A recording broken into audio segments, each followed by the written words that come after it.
ঠিক আছে? আপনি ভিক্ষা করবেন না, আপনি যে কয়দিন থাকবেন এরা টিন মিন সব কিনে দিয়ে আপনাকে ব্যবস্থা করে দিতে আসছেন। এই কাপড় দুইটা আপনি পরেন, যেটা পরেন, ঠিক আছে?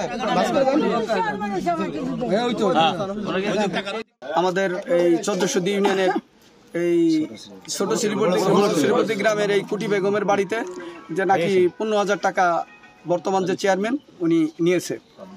তো এটা আমার খুব দুঃখ লাগছে বিষয়টা, যে আজ তাও আছে 2 বছর যাবৎ ঘর দিবে গোয়া আইসা জিনিসটার সত্যতা পাইলাম, যে ওনার কাছে জিজ্ঞেস করছি সত্য করে যে আপনি ঘটনার সত্যি কথা বলেন।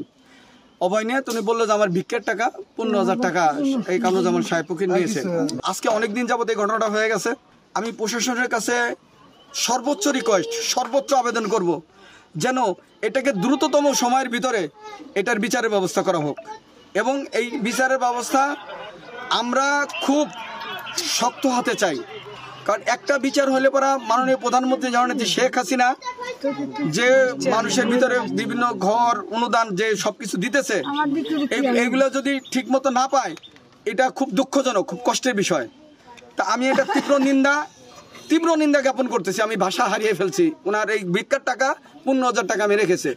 তা আমি এই ঘটনাটা শোনার পরে আমি কিছু কাপড় চোপড় আর যে 15,000 টাকা, এই টাকা আমার ব্যক্তিগত তহবিল থেকে ওনাকে আমি দিয়ে গেলাম। আর আমি ইনশাল্লাহ পরিষদে যদি এই ধরনের কোনো ঘর বা সরকারি কোনো অনুদান আসে, সেটা ফার্স্ট ঘরটা উনি পাবে। আর সেখানে যদি আমি না পাই, তাহলে আমি ওয়াদা করে গেলাম যে আমি ওনার ব্যক্তিগত তহবিল থেকে ওনাকে আমি একটা ঘর বানিয়ে দেবো, এবং ওনার যেসব বৃদ্ধ ভাতা থেকে শুরু করে যেসব ভাতা আছে সরকারি যেগুলো আছে সেগুলো ইনশাল্লাহ আমি ওনার জন্য ব্যবস্থা করে দেবো। আমিও খুশি, আল্লাহ খুশি, আমি খালি খুশি নেই। মাথায় তারা 3 দিন 4 দিন না খেয়ে থাকছি, মানে করে বসে থাকছি। আমি তো মারা পারি না।